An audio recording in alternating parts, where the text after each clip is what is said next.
अब इस strong rumour के बारे में तो सभी को पता है कि जो अपकमिंग फिल्म है दे कॉल हिम ओजी, उसका कनेक्शन साहो से हो सकता है, क्योंकि फैंस ने हंग्री चीता सॉन्ग में वाजी सिटी इंपोर्ट्स के नाम से एक गोडाउन स्पॉट किया, जो इन स्पेकुलेशंस को और ज्यादा हवा देता है। लेकिन उसके अलावा सुजीत ने एक पॉसिबल हिंट या more of an Easter egg OG को लेकर साहो में भी दिया है। क्वाइट पॉसिबल कि वो ओजी को साहो से ऑलरेडी कनेक्ट करने का प्लान करके बैठे हों।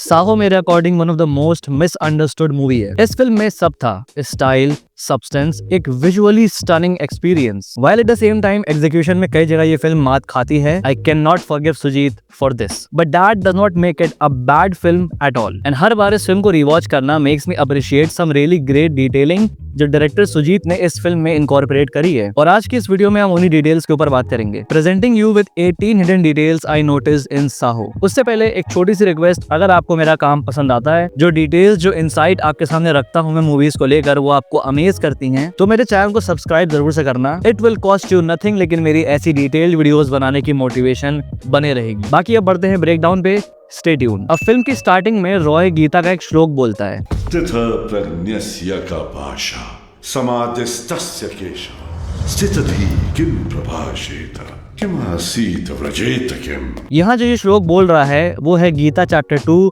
वर्स 54। स्थित प्रज्ञस्य का भाषा समाधिस्तस्य केशव स्थिताधि किम प्रभासिता किम असीता व्रजेता किम। जिसका मतलब है एक ऐसा इंसान जो कि स्टडी विजडम यानी कि स्थिर बुद्धि का होता है, हाईली इंटेलिजेंट, ऐसा इंसान बात कैसे करता है, बैठता कैसे है, चलता कैसे है। बेसिकली एक इनडायरेक्ट वे में ये फिल्म के मेन कैरेक्टर साहो की तरफ डायरेक्ट किया जाता है। वो कैरेक्टर जो बेसिकली पूरी फिल्म में अपनी हाई इंटेलिजेंस के लिए ही जाना जाता है। एक तरह की स्थिरता दिखती है हमें उसके अंदर, क्रूशियल से क्रूशियल सिचुएशन में भी वो काम और कंपोज रहता है और अपने दिमाग को रॉकेट स्पीड से दौड़ा पाता है। तो गीता के श्लोक से कैरेक्टर की डिटेल देना इम्प्रेसिव। ऑल्सो यहाँ पर रॉय रैंडमली गीता के श्लोक को कोट नहीं करता। फिल्म के एंड में जब ब्लैक बॉक्स से सीक्रेट रूम खुलता है तो हम रूम में भगवत गीता देख सकते हैं, विच मीन्स रॉय एक आर्डेंट रीडर है भगवत गीता का ऑलरेडी, इसीलिए उसमें से श्लोक कोट कर रहा है। जब अशोक चक्रवर्ती का बायोडाटा हमें दिखाया जाता है जिसमें फोटो साहो की लगी होती है, लेकिन जो सारी इन्फो है वो सब की सब रियल अशोक चक्रवर्ती की होती है। अब आगे फिल्म में देखते हैं कि अशोक वाजी सिटी में पुलिस व्हीकल ड्राइव करता है। वाजी जो कि एक इंटरनेशनल सिटी है। अब इंटरनेशनल लॉज के हिसाब से एक कंट्री का पुलिस ऑफिसर दूसरी कंट्री की पुलिस व्हीकल्स को ड्राइव नहीं कर सकता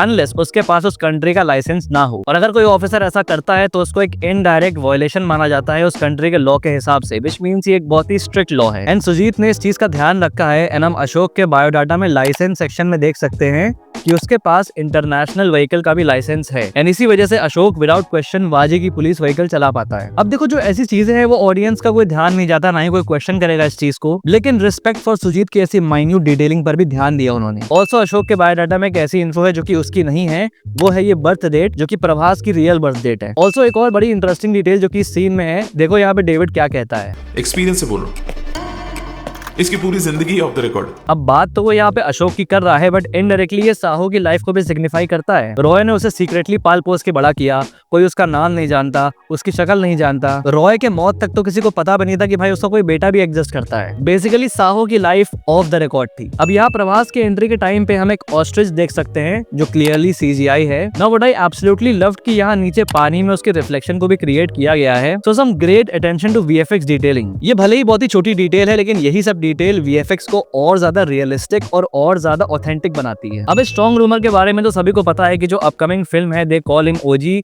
उसका कनेक्शन साहो से हो सकता है, क्योंकि फैंस ने हंग्री चीता सॉन्ग में वाजी सिटी इंपोर्ट्स के नाम से एक गोडाउन स्पॉट किया, जो इन स्पेकुलेशंस को और ज्यादा हवा देता है। लेकिन उसके अलावा सुजीत ने एक पॉसिबल हिंट या more of an Easter egg OG को लेकर साहो में भी दिया है। क्वाइट पॉसिबल कि वो ओजी को साहो से ऑलरेडी कनेक्ट करने का प्लान करके बैठे हुए हैं। तो रॉय के मरने के बाद जब उसके बेटे के आने की खबर हर जगह जाती है तो ये न्यूज रॉय ग्रुप के बोर्ड मेंबर्स तक पहुंचती है जो अलग अलग कंट्रीज से हैं, जिसके बाद एक मीटिंग होती है सब में। लेकिन स्पेसिफिकली सिर्फ 2 कंट्री के बोर्ड मेंबर्स तक ही हमें खबर पहुंचती हुई दिखाई जाती है, एक रशिया, दूसरा जापान। जिसमें से जो जापान वाला पोर्शन है उसे काफी हाईलाइट में रखा है सुजीत ने, लाइक ऐसे ये पेपर वाला शॉट दिखा के जिसमें जापानीज में लिखा हुआ है रॉय सन हैज अराइव्ड। लेकिन फिर जापान या उससे रिलेटेड कोई भी चीज हमें साहो फिल्म में आगे देखने को नहीं मिलती। तो सुजीत ने आखिर इतना फोकस जापान पे किया क्यों इस सीन में? वेल, ओजी में जापानीज थीम कितनी प्रोमिनेंट है ये हम देखते आ रहे हैं। और अपनी डिकोड वीडियो में मैंने बताया भी था कि भाई ओजी कई साल जापान में बिताएगा। तो क्या सुजीत यहाँ पे जापान को दिखा के ओजी का एक हिंट दे रहे हैं हमें ऑलरेडी? ऑल्सो हंग्री चीता में जो ये जगह दिखाई गई है ये काफी सिमिलर है उसी सेम जगह से जहाँ साहो की ओपनिंग फाइट होती है। एंड साहो की फाइट में जो बुढ़ा आदमी होता है वो देखो क्या कहता है। इसने अब तक बल से वार किया है,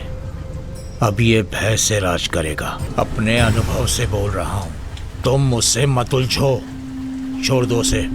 अब जिस अनुभव की ये बात कर रहा है कहीं वो ओजी का ये वाला पार्ट तो नहीं, क्योंकि ओजी सेट है 1980s में, जब ये आदमी शायद यंग होगा और ओजी का ब्लड बाथ उसने देखा होगा। बिकॉज ओजी भी भय से ही राज करता था। अब ये भय से राज करेगा। एंड माइट भी साहो के अंदर भी उसने वो सेम ट्रेड्स देखे होंगे, इसीलिए वो उसे जाने को कहता है। थ्योरी। अब जैसा हमको पता है कि ये विश्वाक फेक रॉय का बेटा होता है जो एक्चुअली रॉय के खास आदमी का बेटा होता है। एंड फिल्म कुछ ऐसे हिंट्स हमें देती है जो ऑब्वियसली फर्स्ट वॉच में कैच करना इम्पॉसिबल है। जैसे विश्वाक का यहाँ कुर्सी पे ना बैठने का रीजन देना। मुझे इस कुर्सी पर बिठाने के लिए काफी है, पर बैठने से पहले मुझे 2 काम करने हैं। मेरे पिताजी मिस्टर रॉय का ख्वाब पूरा करना है और उनके कातिलों को ढूंढ के उनको घरों से घसीट के उनका नाश करना है। जो फर्स्ट वॉच में एक स्टेटमेंट की तरह फील होता है, लेकिन सेकंड वॉच में समझ आता है कि ये एक्चुअली में एक एक्सक्यूज है उस कुर्सी पे बैठना अवॉइड करने का, बिकॉज वो रियल वारिस नहीं है उस कुर्सी का एंड वहाँ बैठने का वो हकदार नहीं है। एंड काइंड ऑफ विश्वास यहाँ पे इस चीज की रिस्पेक्ट कर रहा है कि भले वो यहाँ पे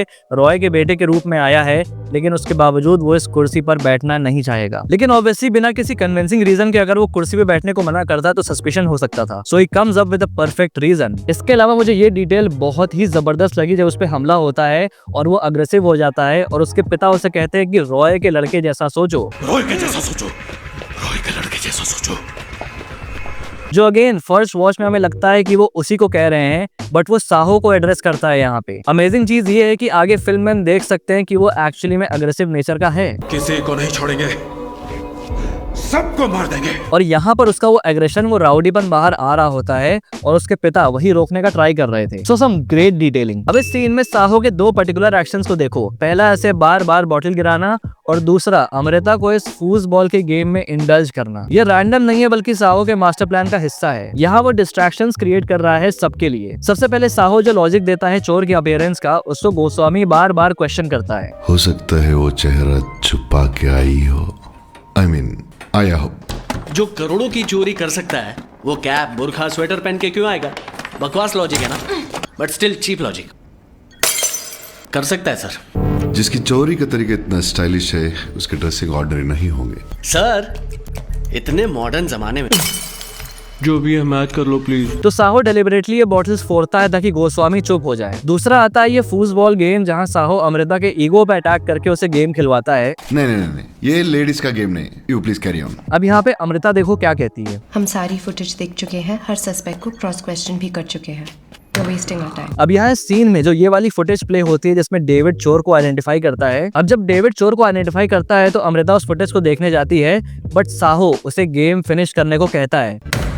फिनिश द गेम। ऐसा इसलिए बिकॉज अमृता ऑलरेडी सारी फुटेज देख चुकी है एंड ये जो फुटेज है ये उनमें नहीं थी, बिकॉज ये डेविड ने बाद में प्लांट करी। सो इट वाज पॉसिबल कि अमृता इस फेक फुटेज को आइडेंटिफाई कर सकती थी एंड इसी वजह से साहो उसे फूसबॉल गेम में फंसाता है ताकि उसका फोकस फेक फुटेज पे ना जाए। ब्रिलियंट। अब यहाँ पर जब रियल अशोक चक्रवर्ती हमारे सामने इंट्रोड्यूस किया जाता है जो इनिशियली हमें लगता है कि चोर है, तो देखो सुजीत यहाँ पे इन्वर्टेड शॉट यूज करते हैं उसे इंट्रोड्यूस करने के लिए। Now this is a very intelligent and known film making technique, जहाँ जो इन्वर्टेड शॉट्स होते हैं वो डिनोट करते हैं इल्यूजन या डिसेप्शन, यानी कि छल, कि जो दिख रहा है वैसा है नहीं। जो एग्जैक्टली यहाँ होता है, हमें लगता है कि ये चोर है बट रियलिटी कुछ और है। अब यहाँ साहो अमृता की आर्ट बुक देखता है जो उसे छीन लेती है। अब फिल्म में इससे पहले जब साहो अमृता की डिटेल्स देखता है तो यहाँ देखो हम देख सकते हैं कि अमृता ने ATD किया है sir JJ school of art से। ATD मतलब होता है आर्ट टीचर डिप्लोमा। इसके अलावा इंटरमीडिएट में higher art, drawing, painting and even post diploma भी उसने आर्ट एजुकेशन से किया है, विच मीन्स अमृता आर्ट के लिए बहुत पैशनेट है एंड इसीलिए ये art book. So see Sujeet ने जो ऐसी माइन्यूट डिटेल्स जो रखी है ना, that makes me appreciate him even more. Also ये सारी लोकेशंस में ही आगे फिल्म में baby want to love me song में हमें देखने को मिलती है। अब इस सीन में यहाँ मेटल डिटेक्टर इन सबके लिए बीप करता है, लेकिन ये बाउंसर इन्हें ज्यादा इंटरफेयर नहीं करता,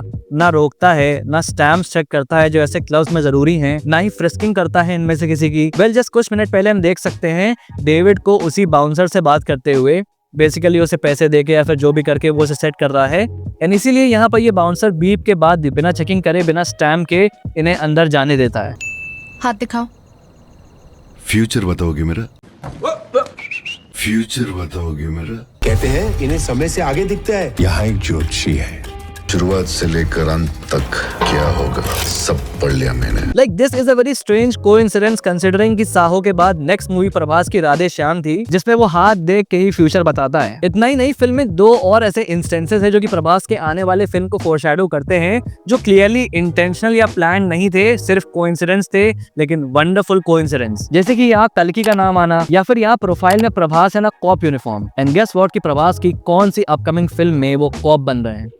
अब इस सीन में जब कल्कि ब्लैक बॉक्स लेके वापस जा रही होती है तो उस पर हमला हो जाता है, जहां विश्वाक दूसरे साइड से अपने स्नाइपर की मदद से उसे प्रोटेक्ट कर रहा होता है। वेल यहाँ देखो साहो कॉन्स्टेंटली अमृता को इंटरफेयर करने को मना करता है, पर क्यों? मतलब जैसा हमको पता है कि ब्लैक बॉक्स जिस लॉकर की चाबी है उसमें ढेर सारा पैसा है, ऐसा झूठ विश्वाक ने फैला दिया होता है। But he had to make sure कि उसका ये झूठ फुल प्रूफ रहे, कोई बेनिफिट ऑफ डाउट ना रहे। तो कल्कि के ऊपर वो ये अटैक स्टेज करवाता है ताकि कल्कि को ये रियलाइज करवा सके कि अगर ब्लैक बॉक्स के लिए कोई इसकी जान लेने को रेडी है तो इसका मतलब ब्लैक बॉक्स के लॉकर में इंडीड पैसा है। और कल्कि को पूरा भरोसा हो जाता है कि भाई ब्लैक बॉक्स इंपॉर्टेंट है। एंड सिंस ये सारा मास्टर प्लान साहो का है, इसीलिए साहो यहाँ पे अमृता को इंटरफेयर करने के लिए मना करता है, बिकॉज इस अटैक को रीजन बता के विश्वाक इस ब्लैक बॉक्स को मुंबई में छुपवा देता है। लेकिन अगर अमृता कल्कि को रेस्क्यू कर लेती तो ब्लैक बॉक्स उसके भी हाथ लग जाता और फिर वो कभी बैंक में ना जाता और साहो का प्लान चौपट हो जाता। इसी वजह से वो अमृता को रोकता है, पर जब अमृता फिर भी इंटरफेयर करती है तो साहो वहाँ आगे अमृता को साइड करता है और ये इंश्योर करता है कि कल्कि वहाँ से एस्केप कर जाए। इस सीन में यहाँ देखो शीशे पे कुछ लिखा होता है, इस इमेज को इन्वर्ट करो तो हम देख सकते हैं कि लिखा है you haven't seen my bad side yet. And ये सीन बैंक सीन से पहले का होता है, जो काइंड ऑफ आने वाले साहो रिवील को फोरशैडो करता है कि अभी तक आप उसे as a good cop Ashok Chakravarthy देख रहे थे, but now be ready to see his bad side. अब इंटरवल सीन में ये शॉट देखो जहाँ साहो गन फायर कर रहा होता है। ये शॉट सेम एंगल से फिल्म में इससे पहले भी आता है, बट इन दोनों शॉट्स में एक मेजर डिफरेंस है। जब ये शॉट पहली बार आता है यानी फिल्म की स्टार्टिंग में, तो देखो साहो बर्स्ट शॉट मोड पे फायर कर रहा है। बर्स्ट शॉट का मतलब होता है एक बार में 3, 4 या 5 बुलेट एक साथ फायर होती हैं गन से, जिसमें रैंडम स्पॉट्स पे बुलेट्स हिट करती हैं, जैसा कि हम यहाँ पे देख सकते हैं। लेकिन इंटरवल से पहले वाले में वो सिंगल शॉट मोड पे फायर कर रहा होता है और प्रिसाइसली एम करके वही हिट कर रहा होता है। वेल ये दोनों बड़े सिंबॉलिक शॉट्स हैं। स्टार्टिंग में बर्स्ट शॉट ये इंडिकेट करता है कि साहो का प्लान अभी ऑल ओवर द प्लेस है, पैसे चोरी करना, ब्लैक बॉक्स, अशोक को फ्रेम करना, जहाँ और इवन भी हो सकते हैं। सिचुएशन अभी केओटिक है और एक ब्रॉड प्लेग्राउंड में साहो को ऑपरेट करना है, एक्सपेक्टिंग कि भाई सारी चीजें उसके प्लान के अकॉर्डिंग चलें। सिमिलर टू दीज बुलेट्स जो ढेर सारी एक साथ फायर हो रही हैं, रैंडम पॉइंट्स पे हिट कर रही हैं, बट वही सिंगल शॉट हिट्स ये इंडिकेट करते हैं कि साहो फाइनली जहाँ एम कर रहा था, जो प्लान था उसका, उसने उस एग्जैक्ट जगह हिट कर दिया है। जो एक क्रिटिकल मोमेंट था उस प्लान का, वो वहाँ आ चुका है। Similar to single shot bullet, जहाँ जिस जगह एम करो बुलेट वहीं लगेगी। अब इस सीन में साहो इस रिंग का यूज करके अमृता को अपनी लोकेशन देता है। अब इस मैप को क्लोजली देखो। अब इस सीन में जब विश्वाक साहो की लोकेशन को पिन पॉइंट करता है तो उसके डिजिटल मैप पर भी उसी एग्जैक्ट पॉइंट पे हम मार्क देख सकते हैं जहां इस मैप पर था। I really appreciate the attention to continuity जो सुजीत ने यहाँ मेंटेन रखी है। अब इस सीन में साहो को एक कॉल आता है इकबाल का। इकबाल कौन है? वेल जो रॉय का नकली बेटा विश्वाक बना हुआ है, जिसे आप लोग आज तक रॉय का बेटा समझ रहे थे, वो उसका बेटा नहीं, मेरा बेटा है, इकबाल। So probably ये कॉल प्लान्स को डिस्कस करने के लिए आई होगी, बिकॉज एट द एंड सारा प्लान तो साहो ही ऑर्केस्ट्रेट कर रहा है। But nevertheless great detailing and foreshadowing. अब फोरशैडोइंग की बात हो रही है तो इस सीन पे आते हैं, which is some brilliant foreshadowing with the help of editing. अब इस सीन में साहो रॉय ग्रुप के बिल्डिंग में एंटर कर रहा है। बाद में आगे चल के रिवील होता है कि यहाँ वो बॉम्ब लगाने नहीं बल्कि विश्वाक से डील करने आया था। एंड यहाँ साहो के कपड़े नोटिस करो, ये एग्जैक्ट सेम कपड़े हैं, विच मीन्स इसने इसी टाइम पे आके विश्वाक से बात करी होगी। व्हाट इज ब्रिलियंट की सीन में जब ये पहली बार यहाँ पे आता है तो जब साहो कार से उतरता है तो वो बिल्डिंग के इस पोर्शन में देखता है। एंड अगले ही सीन में विश्वाक ऐसे पर्दे ओपन करता है and notice this metallic cross structure. Yes, ये इसी बिल्डिंग का है, विच मीन्स विश्वाक इस टाइम यहाँ प्रेजेंट था एंड साहो एग्जैक्टली उसी पोर्शन पे देख रहा है जहाँ विश्वाक खड़ा है। सिंपल एडिटिंग ट्रिक के साथ अमेजिंग फोरशैडोइंग। तो भाई यहाँ पे खत्म होती है साहो की डिटेल वीडियो। बाकी अगर मुझसे कोई डिटेल मिस हुई है, तुम्हारे पास कोई ऐसी डिटेल है अमेजिंग सी, तो कमेंट बॉक्स में लिख के बताना। और अगर ये वीडियो पसंद है तो लाइक कर देना, और अगर पहली बार यहाँ पे आए हो तो सब्सक्राइब करना मत भूलना ऐसे और वीडियोस के लिए। और हाँ, हाई पॉइंट्स देना मत भूलना। Till then, this is your Pop Culture Nut signing off. We'll see you guys in the next video and thanks for watching.